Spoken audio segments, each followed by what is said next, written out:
Mais de l'huile en ma lampe, ô Seigneur, garde-la élevée.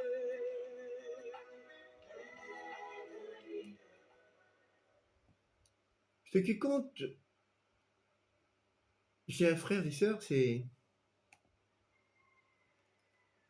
n'est pas l'homme de Dieu en lui-même.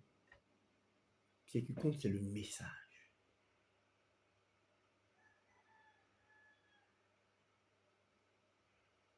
Le bon ouvrier, car c'est de lui dont nous parlons aujourd'hui, parce qu'il faut qu'on réfléchisse. Qu'est-ce que nous entendons par ouvrier, par quelqu'un qui œuvre avec Dieu? Est-ce que c'est quelqu'un qui a une église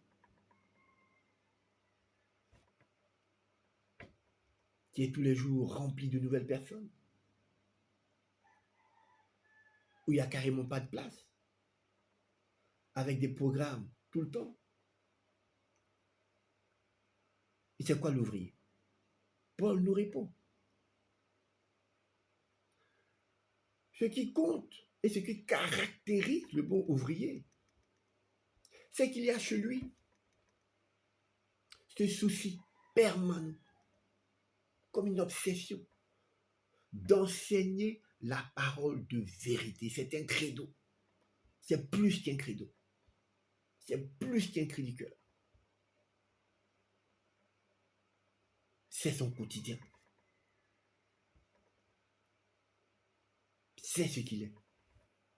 Enseigner droitement la parole de vérité.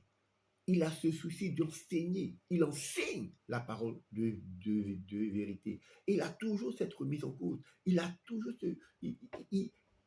cette chose est permanente. Elle le caractérise. Enseigner la parole de vérité conformément aux Écritures. La norme, c'est les Écritures. C'est la pensée de Dieu. C'est Dieu lui-même. Montrer Christ dans les Écritures. Expliquer le sens des mots. Pourquoi c'est dit ça? Pourquoi c'est dit tel mot? Pourquoi c'est utilisé tel mot? Pourquoi c'est employé tel mot? Souvent il y a des et, souvent il y a des mais, souvent il y a des si. Pourquoi tel mot ici? Pourquoi telle parole? La loi, la grâce, les grands thèmes de la Bible, la colère de Dieu, l'Ancien Testament, le Nouveau Testament. Quel lien y a-t-il entre eux? Comment comprendre tel passage? Y a-t-il une contradiction ici? Quelle est l'application pratique de tout ça pour nous? Voilà des choses qui sont son quotidien. Christ, on ne le voit pas comme vous me voyez, comme je vous vois. Parce que Christ, ce n'est pas énorme. Alors, comment les gens à qui s'adresse l'homme de Dieu? Comment vont-ils, eux, comprendre? Comment vont-ils, eux, entendre Christ? Comment vont-ils le cerner? Comment vont-ils le contempler? Cela est possible. Cela est possible par les Écritures. Paul, dans un des passages de la Bible, parle de contempler l'évangile de Christ. Christ, on le cerne, on le contemple, on le voit dans les Écritures, à travers les Écritures d'abord. Le bon ouvrier doit donc être lui-même un étudiant assidu de la parole pour pouvoir la transmettre, mais il faille bien qu'il ait reçu lui-même au préalable. Tout comme les apôtres l'ont reçu, cette parole du Seigneur Jésus-Christ lui-même. Sinon, que va-t-il transmettre aux gens s'il n'a lui-même rien reçu? Le bon ouvrier, il doit donc étudier la parole, méditer diligemment la parole, avec attention, se concentrer sur cette parole, chercher à savoir, lorsqu'il prend un passage, quel est le contexte, c'est quel auteur qui parle ici. Mais encore, il faut plus qu'une étude intellectuelle pour saisir le sens et la signification des Saintes Écritures. Et c'est un travail de tout le temps, de tous les jours. La Bible demande une révélation de Dieu lui-même. Christ est révélé à Paul. C'est comme Paul qui comprenait les choses autrement. Paul qui était caractérisé par un zèle sauvage contre le peuple de Dieu.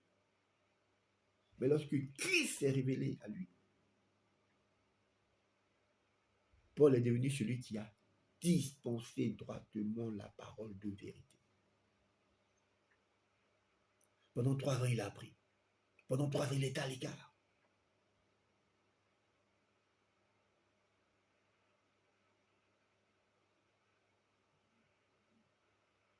Et ce n'est pas par une intelligence humaine.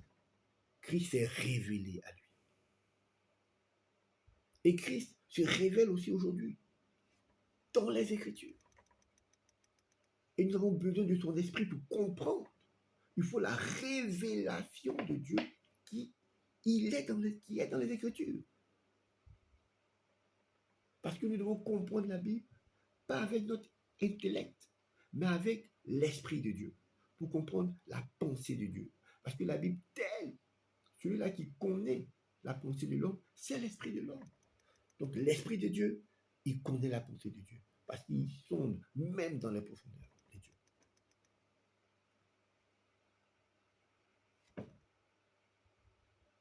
Il dit, présente-toi comme un ouvrier éprouvé.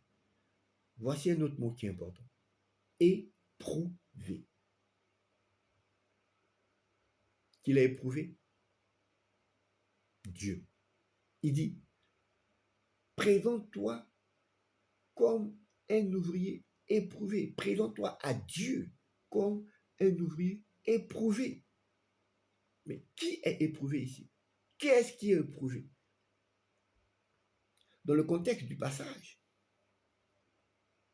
il s'agit ici, éprouvé signifie avoir donné par l'expérience des preuves de sa valeur, être confirmé, testé, validé, fidèle, trouvé fidèle, inébranlable, sûr. Le bon ouvrier a donc été éprouvé, testé et passé, on va dire, au scanner mais de la parole de Dieu.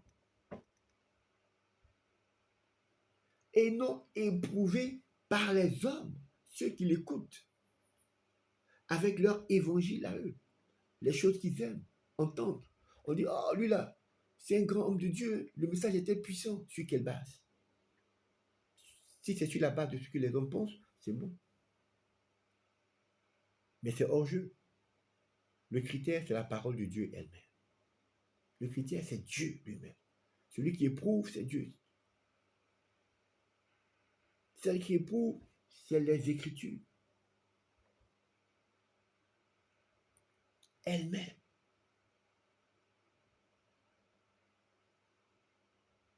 Le bon ouvrier, il a été éprouvé par Dieu, par les Écritures. Non seulement il est éprouvé dans sa conduite personnelle, dans son rapport qu'il a lui-même avec les Écritures, parce que lorsqu'il enseigne les autres, il t'enseigne lui-même. Mais surtout, l'aspect qu'il faut regarder, il est éprouvé par rapport à son enseignement, par rapport aux Écritures. Ça veut dire que ces Écritures sont fondées, ces Écritures sont testées, ces Écritures sont éprouvées. Ces Écritures sont passées au scanner de Dieu pour voir leur fidélité, pour voir leur sincérité, leur solidité par rapport aux Écritures, pour voir si elles sont dans la pensée des Écritures, pour voir si elles sont assises dans le fondement des Écritures et qu'elles soient inébranlables. C'est qu'il enseigne aux gens. Est-ce que cela, à la lumière des Écritures, cela est conforme? C'est ça éprouvé. Je répète encore, cette parole de vérité que va dispenser le bon ouvrier, nous l'avons signifié, et je le répète encore, elle lui a été transmise par d'autres personnes qui elles-mêmes l'ont reçue, aussi d'autres personnes.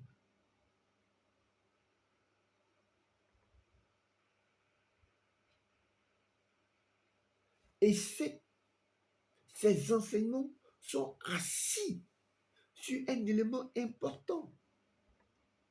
C'est un solide fondement, la pierre angulaire, Christ, la parole de Dieu. Ces enseignements, ils ne changent pas d'une année à une autre, d'un mois à un autre, d'une époque à une autre, d'un homme à un autre. Ils sont assis sur le solide fondement de Christ.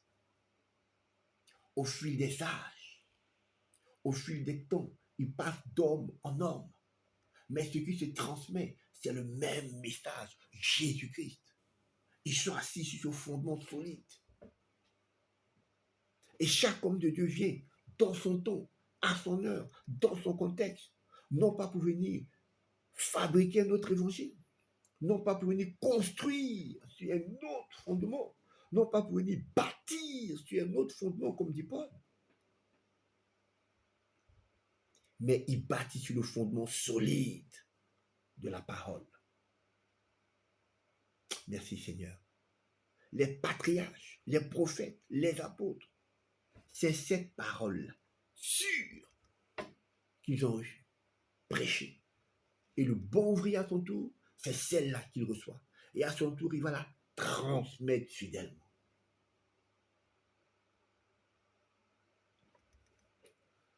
Donc 2 Timothée 2, à partir du verset 1, il dit, toi donc mon enfant, fortifie-toi dans la grâce qui est en Jésus-Christ. Et ce que tu as attendu de moi, en présence de beaucoup de témoins, confie-le à des hommes fidèles, qui soient capables de l'enseigner à d'autres.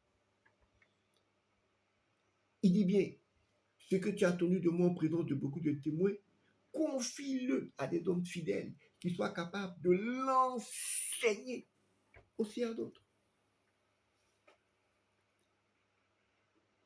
Donc le tout, c'est pas de venir à l'église tout le temps,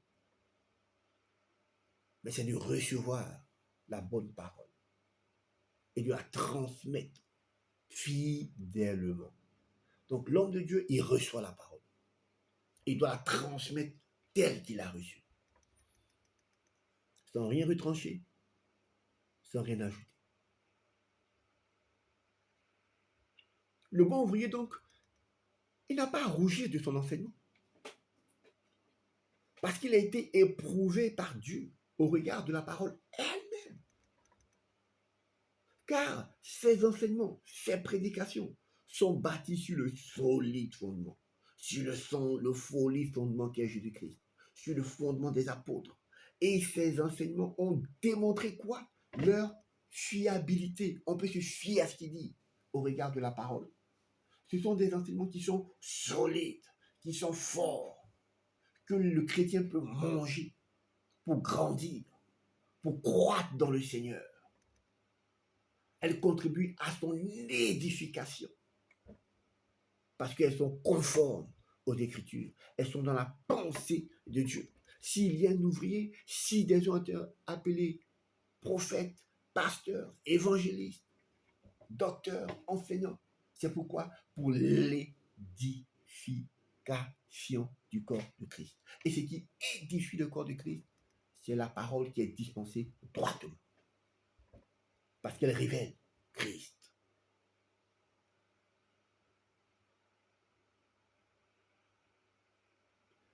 Regardons ce que l'apôtre Pierre dit. Dans 2 Pierre 3, à partir du verset 15. Il nous dit, croyez que la passion de notre Seigneur est votre salut. Comme notre bien-aimé frère Paul vous l'a écrit, selon la sagesse qui lui a été donnée. C'est ce qu'il fait dans toutes ses lettres. Là où il parle de ces choses dans lesquelles il y a des points difficiles à comprendre. Mais regardez ce qu'il va dire par la suite. Il dit, et dont les personnes ignorantes et mal affermies tordent le sens comme celui des autres Écritures, pour leur propre ruine. Vous donc, bien-aimés, qui êtes avertis, mettez-vous sur vos gardes, de peur qu'entraînés par l'égarement des impies qui viennent dispenser maladroitement, qui viennent tordre des Écritures, vous ne venez à déchoir de votre fermeté. Croissez dans la grâce, plutôt, et dans la connaissance de notre Seigneur Jésus, de notre Seigneur Jésus-Christ. À lui soit la gloire, maintenant et pour l'éternité. Amen. Donc, il y a des gens qui tordent le sens des Écritures. Quand le bon ouvrier dispense droitement, fidèlement la parole de vérité, il y a des mauvais ouvriers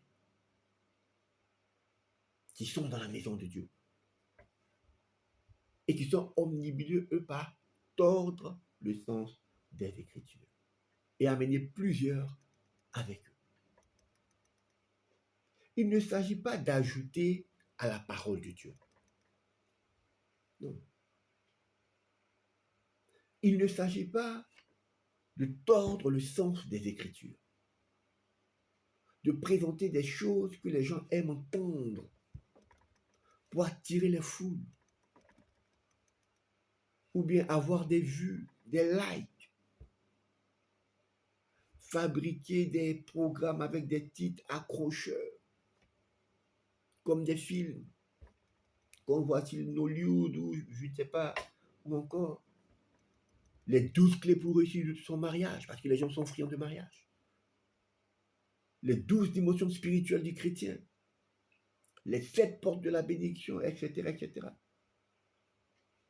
Mais il ne s'agit pas de chercher un public ici. Il ne s'agit pas d'agir au pupitre comme un acteur le ferait dans un one-man show, c'est-à-dire lui face à son public. Non. Il ne s'agit pas d'enseigner à partir de la Bible. Il s'agit d'enseigner la Bible. Il ne s'agit pas de parler de la Bible en termes de morale, en termes de développement personnel, d'éducation financière, de songes, que l'on va habilement appuyer par des versets, ou de démontrer des grands talents de communicants, de communicateurs, de grands orateurs, avec un style identique, particulier, qui accroche. Ce n'est pas ça, dispenser droitement la parole de vérité. Ce n'est pas ça le travail d'un bon ouvrier. Qu'importe la grandeur du temple dans lequel ces messages sont donnés, qu'importe la grandeur de l'auditoire, ce n'est pas ça, dispenser droitement la parole de vérité. Dispenser droitement la parole de vérité, c'est proclamer la parole de vérité de l'Évangile. Et cette vérité-là, ce n'est pas la vérité d'un homme de Dieu. Ce n'est pas la vérité de l'homme de Dieu, mais la vérité de Dieu. Cette vérité n'exige pas d'être comprise à sa manière à lui, l'homme de Dieu, à sa façon à lui, le chrétien. Ce n'est pas ce qu'on entend partout, mais chacun sa vérité. Mais chacun sa façon de comprendre la vérité. Mais chacun sa façon de comprendre la parole. Non. Ce n'est pas chacun comprend sa parole. Ce n'est pas comment l'homme de Dieu comprend la parole. Ce n'est pas son raisonnement. Ce n'est pas son approche à lui. Ce n'est pas sa sagesse. C'est la révélation de Dieu. C'est la vérité de Dieu. Le bon ouvrier, donc, lui, il construit plus que des temples physiques. Parce qu'aujourd'hui, on remarque, beaucoup sont focus dessus. Croissance de l'Église, construit des temples physiques, construit des temples physiques.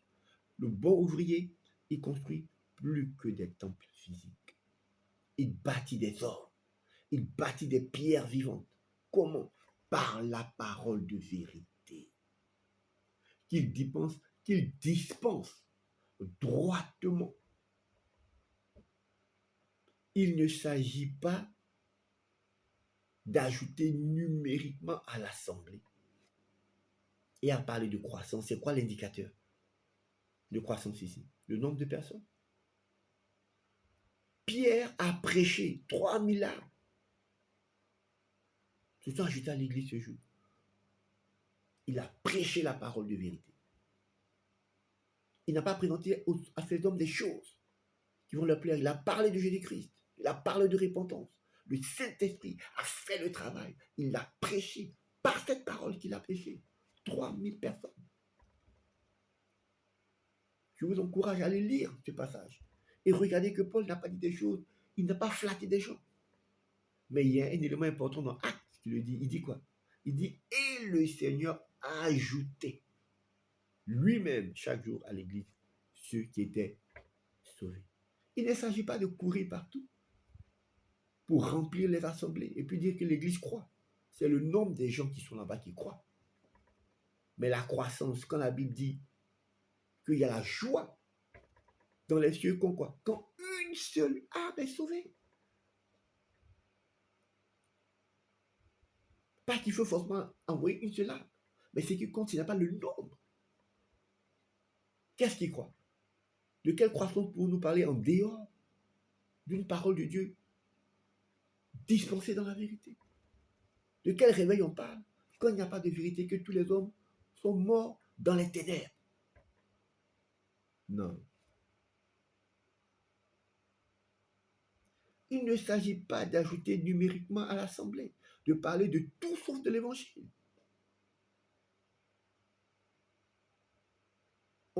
On construit tout, on fait de beaux temples, et puis on est dedans, on est en train de se mentir. Non, non. La question, c'est sur quel fondement on bâtit?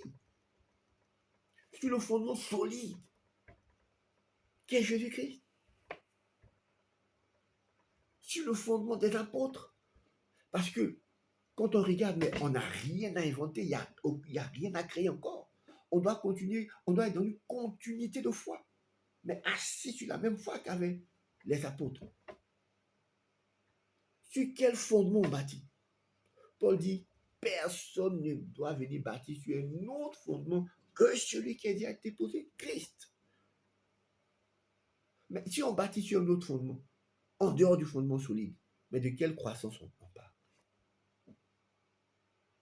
Toutes ces nombreuses personnes qui sont assises dans les assemblées, mais elles sont sur quel fondement? C'est mon père spirituel. Moi, je suis de telle assemblée. C'est la course au monde, au programme, aux traversées. Les gens traversent et retraversent, mais ils reviennent toujours ignorants de la parole. On court pour construire des temples. On est spécialiste dans l'organisation, dans les mariages. Pas que toutes ces choses sont mauvaises. On regarde les chrétiens comme des parkings bourrés. On veut créer des chrétiens chocos, etc., etc.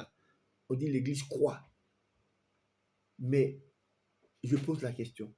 On bâtit quoi au juste comme ça? On construit quoi si on ne dispense pas droitement la parole de vérité? La Bible nous dit que si on bâtit de la sorte, celui qui œuvre de la sorte, il n'est pas un bon ouvrier. Il ne bâtit pas avec le Seigneur, par le Seigneur, mais il bâtit lui seul, selon sa pensée. Parce que le bon ouvrier, c'est celui qui dispense droitement la parole de vérité. Toutes ces choses peuvent être là, oui, elles ont l'importance, mais tout ceci doit se faire en dispensant autour de cet élément clé, le fondement qu'est Christ, le fondement solide qu'est la parole, dispenser droitement la parole de vérité. Au vu de tout ce que l'on lit aujourd'hui, bien-aimés, frères et sœurs, au vu de tout ce que l'on entend et voit aujourd'hui dans les milieux chrétiens, plus précisément dans les milieux chrétiens dits évangéliques, il faut avoir le courage, je le répète, il faut avoir le courage et l'honnêteté intellectuelle de reconnaître qu'il y a dans ces milieux plusieurs qu'on dit grands hommes de Dieu, d'autres aussi qui sont dans les, qu'on peut dire petits hommes de Dieu, ou bien je ne sais pas s'il y en a grands, petits, c'est les hommes qui disent qu'il y a grand, il y a petit. Dieu regarde ceux qui dispensent droitement sa parole. Mais dans ces milieux, il faut avoir, j'ai dit, le courage et l'honnêteté intellectuelle de reconnaître que plusieurs agissent en tant que de mauvais ouvriers. Ils tordent la parole de Dieu, ils falsifient la parole de Dieu, ils jouent avec l'esprit des gens. Ce sont des sortes d'arnaqueurs. Ils faussent le sens des Écritures. Et c'est des choses fréquentes. Ils exposent leurs propres pensées quant à la parole. Ils propagent sans recul ce qu'ils ont reçu de leur père spirituel, parce que ce qu'ils ont reçu de leur père spirituel, c'est absolument l'évangile selon eux. Pourquoi? Parce que c'est le père spirituel. Même si le père spirituel est hors de la pensée de Dieu, ils ne se trompent jamais, le père spirituel. Et ils entraînent plusieurs ignorants dans de faux enseignements.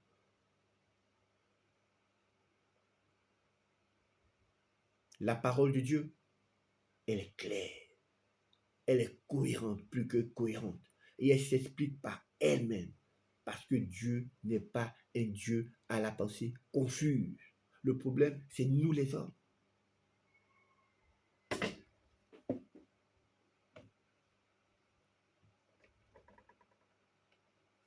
Présente-toi devant Dieu comme un ouvrier qui n'a point à rougir, comme un homme éprouvé, qui dispense fidèlement, droitement, justement la parole de Dieu.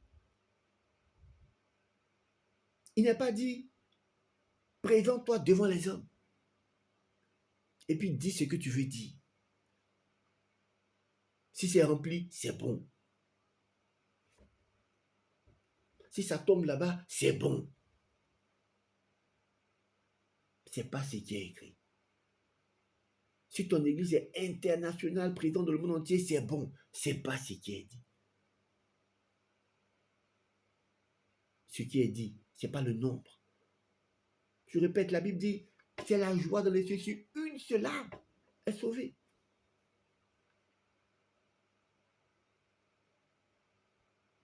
Ce qui est important, c'est de dispenser fidèlement la parole de Dieu. Sinon, nous présentons aux gens un Christ qui n'est pas celui des Écritures, mais un Christ qu'on a fabriqué nous-mêmes. Et c'est ce Christ-là que les gens recherchent. Le mystère miracle. Mais en quoi sommes-nous ouvriers de Dieu si nous n'annonçons pas avec droiture la parole de Dieu? En quoi sommes-nous ouvriers de Dieu? Si nous sommes nous-mêmes étrangers aux choses de Dieu? En quoi sommes-nous de bons ouvriers si nous prêchons un autre évangile que celui de Jésus? En quoi sommes-nous ouvriers si nous conduisons le peuple de Dieu à un autre évangile que l'évangile de Jésus? En quoi sommes-nous ouvriers si nous créons tout un fossé entre le peuple de Dieu et Dieu par cet évangile faux que nous prêchons, par le fait de paraître, d'avoir l'approbation des hommes et non celle de Dieu?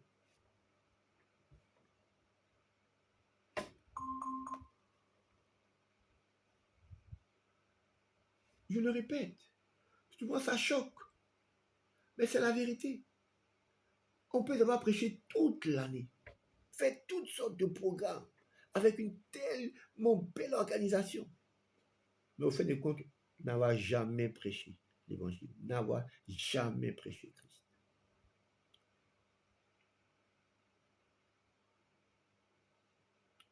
Occupe-toi de ces choses, sois-y tout entier afin que tes progrès soient évidents à tous.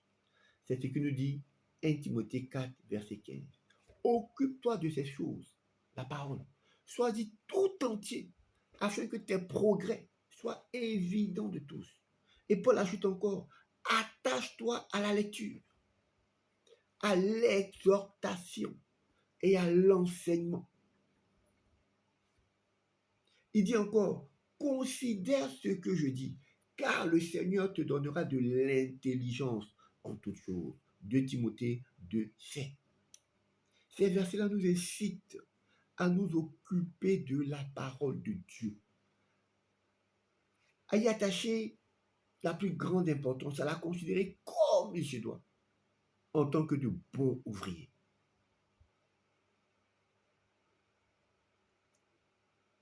Frères et sœurs, je termine par cette parole, ma méditation de toujours, et j'ai été très très heureux de la partager avec vous. J'espère qu'elle vous a ouvert les yeux sur certaines choses et qu'elle nous amène tous à réfléchir à ce point, à nous poser la question si nous devrons réellement pour le Seigneur. Parce que ce n'est pas seulement une affaire d'homme de Dieu. Lorsque je suis chrétien et que j'écoute la parole, j'ai la responsabilité de ne pas suivre n'importe qui, mais d'éprouver les hommes de Dieu. J'ai la responsabilité d'étudier la parole de Dieu. Ce droit, ce devoir m'est donné. Ce n'est pas une question de l'homme de Dieu qui est l'intermédiaire tout le temps. Non. Dieu, Christ a enlevé. Christ est l'intermédiaire. Christ a levé le voile. Il est le chemin. Il est venu, il a expliqué clairement les choses dans la parole. C'est ton devoir, chrétien, tu m'écoutes, de fouiller toi-même, de sonder toi-même dans les Écritures, d'étudier la parole de Dieu. Ce n'est pas seulement une affaire d'homme de Dieu. Il dit que cet enseignement que tu as reçu, que toi-même, tu puisses le transmettre aussi fidèlement à d'autres personnes.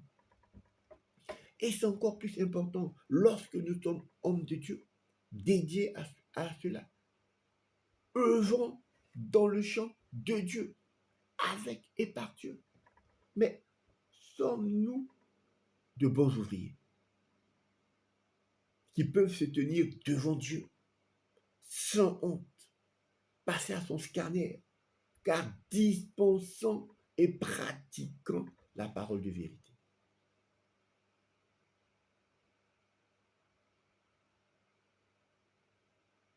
Quand nous allons parler au peuple de Dieu, est-ce que nous nous préparons dans la prière, dans la méditation? Est-ce que nous communiquons avec Dieu pour savoir qu'est-ce que nous devons dire, enseigner à son peuple? Est-ce que nous le faisons de façon diligente? Ou venons-nous au pupitre pour raconter ce que nous voulons?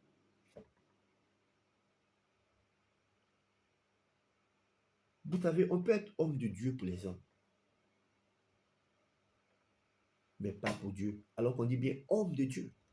Mais il y a les hommes de Dieu qui sont des hommes de Dieu, des hommes. Parce qu'ils reçoivent l'approbation des hommes. Et c'est cette approbation qu'ils recherchent.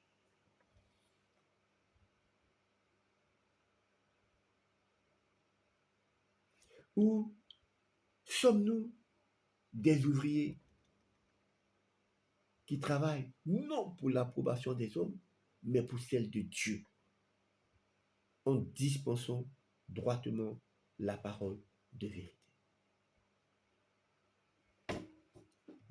Bien-aimés, si nous sommes dans le mauvais camp, il n'est jamais tard pour changer de camp. Dieu nous attend pour travailler avec lui, par lui, dans la vérité, en nous tenant nous-mêmes dans la vérité, en dispensant droitement la parole de vérité. Je suis désiré à te bénir et j'ai été ravi de partager avec vous ma méditation ce matin. On se retrouve prochainement pour continuer Parlons Évangile avec le deuxième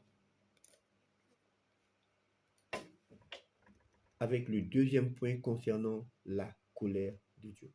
Je vous laisse sur ces quelques paroles et que Dieu continue à nous éclairer et qu'il vous garde tout au long de cette nouvelle journée. Que sa paix soit votre paix et que tout projet de l'ennemi contre votre vie est un échec dans tous ses fondements et que la recherche, la parole de Dieu soit votre priorité. La parole de Dieu est sûre. Il dit, médite-la jour et nuit. Parce que la parole de Dieu, elle va couper droit ton chemin. On termine avec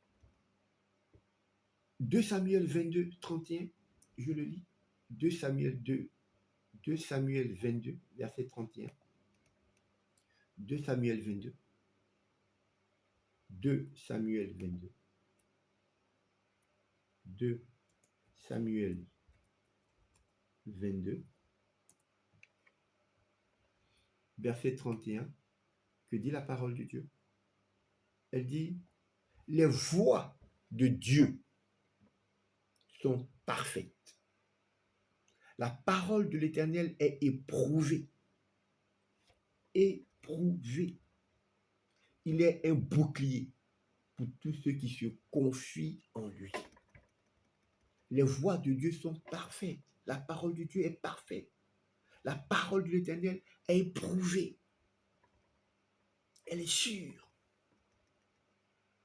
Et elle est un bouclier pour tous ceux qui se confient en elle. Pour tous ceux qui se confient en lui. 2 Samuel 22, 31. On lit les psaumes 12 à partir du verset 6. Je lis la parole de Dieu. Psaume 12, verset 6. Psaume 12, verset 6.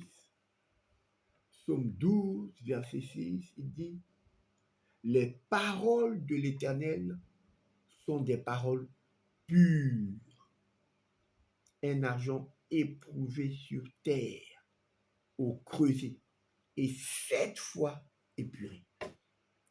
Les paroles de l'Éternel sont pures, un argent éprouvé sur terre, au creuset, et 7 fois épuré. Il dit, médite cette parole jour et nuit.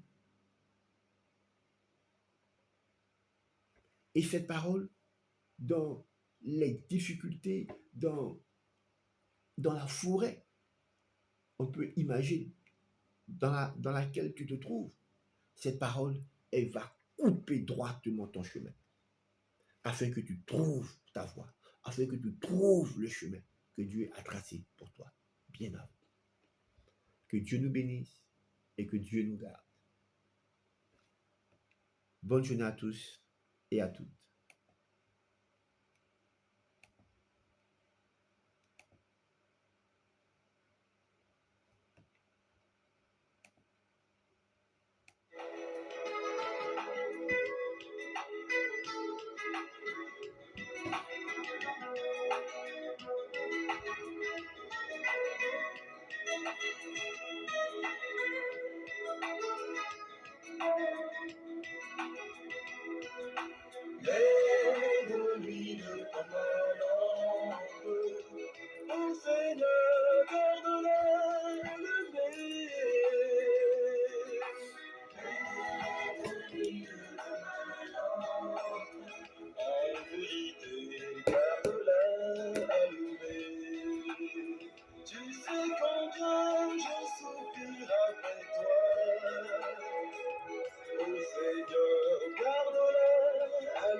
foi.